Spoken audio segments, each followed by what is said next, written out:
Melissa Lee has been redeemed.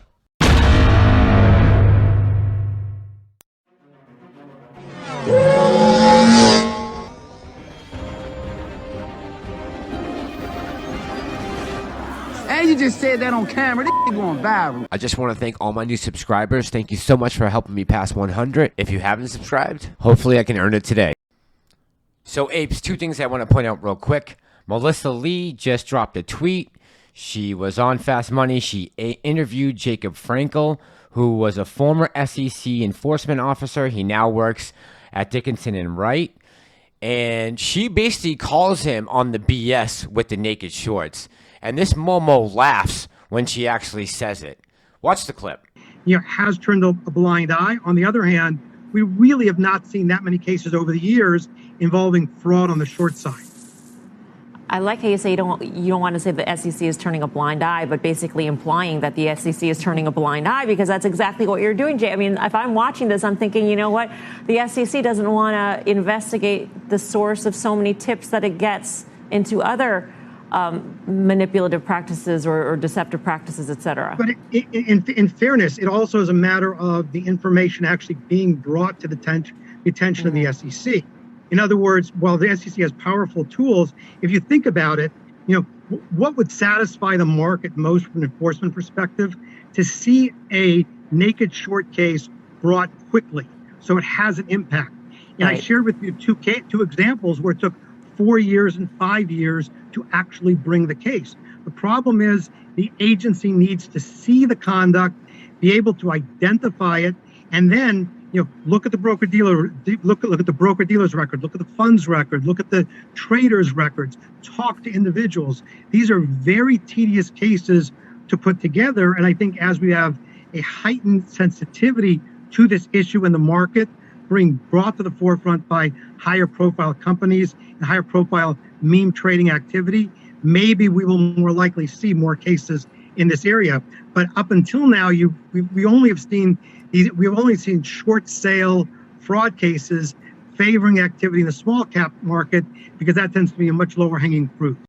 So what Mr. Jacob Frenkel is saying here, whose whole purpose in his former job was to be an SEC enforcement officer, basically going after these fraudulent practices, he's saying, well, now that the apes have brought it to our attention, it took a bunch of idiots and morons who don't know half the time what they're talking about to bring it to the attention of the media. So now we can go after them because these, bunch of nobodies have brought this into light. I mean, what a farce. And I just want to be clear, I don't want the SEC getting involved now. I want this thing to play out because they've had plenty of time to step in. Let's see how this plays out, and then they can go fix it. I do not want the government involved in this play at all. We have the hedge funds on the ropes. Government, stay out of it. SEC, stay out of it. Now, the second thing I want to talk about is Mr. Whiskey's tweet. On Twitter, he posted a tweet about the dark pools and that our shares are being held somewhere between 15 to 21 days after day of purchase. Now, in the picture, it shows the AMC actual stock price as $15.3325. Now, this could be totally made up. Who knows? But this could be very true. Lou from Wall Street talked about this the other day, about the two sets of books, the ones we're seeing and the ones they have. And I wouldn't at all be surprised if right now this is actually the price that AMC should be at. It would not surprise me in the least bit, and it shouldn't surprise you guys either. Just so you guys know, yesterday Lou versus Wall Street posted a video, and in his video he was talking about some guy he knows who's a big-time investor, who's got lawyers surrounding him, and there's some speculation that our orders are being held and delayed by 15 to 21 days. I think Lou says a little worse, or a little better actually than that. I think he said 5 to 10. This guy's saying 15 to 21 here on Twitter, who is Mr. Whiskey again on his Twitter hold. The Darkpool current trading price will be reflected on all platforms in 15 to 21 days. In the picture, it shows AMC Entertainment Holdings last price at $15.3325. And Lou went so far as to say yesterday that we need to start trying to get how many days are my orders being delayed, the hashtag going. And it's a good question. I would like to know, how many days are they actually holding these shares? So guys, I just wanted to bring you those two little tidbits of information. If you get a chance, go to Twitter. I'm going to, and go ahead and hashtag that, because if they are delaying our shares by 15 to 21 days, I mean, that has massive effects on the price movement. It's on options, all kinds of stuff. I mean, that would just be a major, major problem. Case closed, no matter what way you slice it. All right, guys, that's all I got for this afternoon.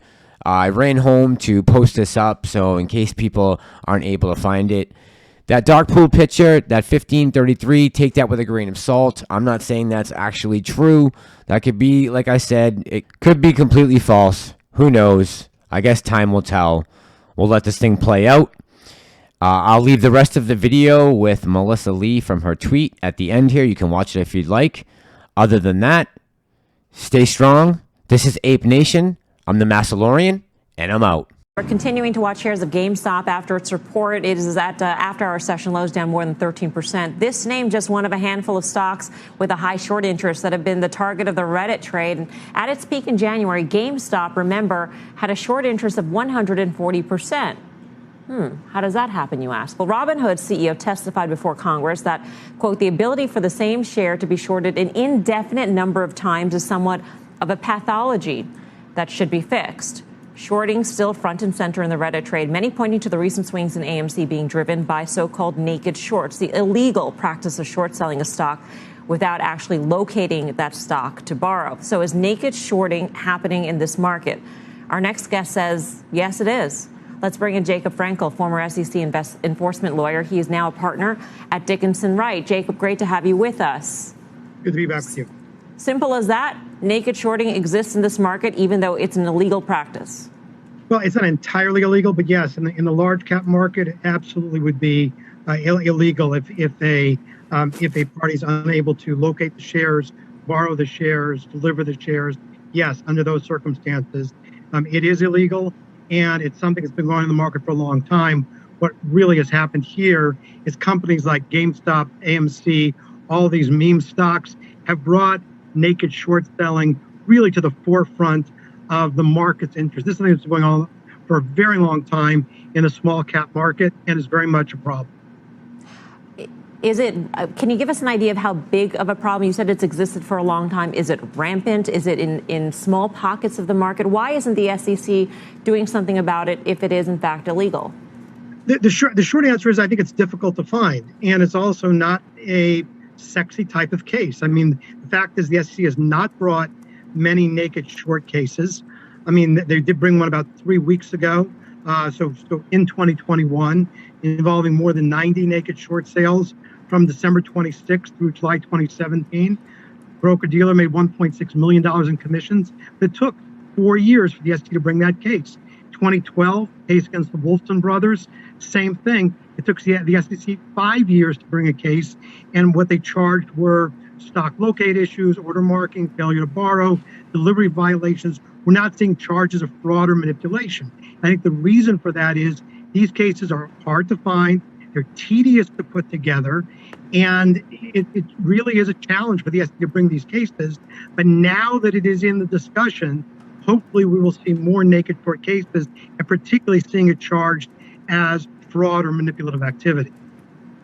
Jacob, it's Karen. Thanks for being on. So if I were to try to think about how much of this naked shorting is actually going on in, let's say, an AMC, is that a lot of intraday shorting like we were talking about during the commercial break? Is it up to an option expiration and then kind of gets flattened out? How big is it, do you think, around aside from those two things? Well, that's really the challenge. Is we really don't know, because a lot of it turns on, it's a very firm, specific analysis. Is there coordination? Is there manipulative activity? Is it intraday, as you point out? I mean, when I was at the Commission and Enforcement, I did a manipulation case that involved marking the close at a quarter end, looking only at 30 minutes of trading. It does not have to be over an extended period of time. The issue is identifying it. And the people who see it or see it most closely are those who are in the market. And then the question then is, are they willing to bring that information directly to the attention of the SEC, which often then means also poking around in that company's books. So, I should also add, the short sellers for a long time, and to this day, are an important source of information for the SEC's enforcement division. By no means do I want to suggest that the SEC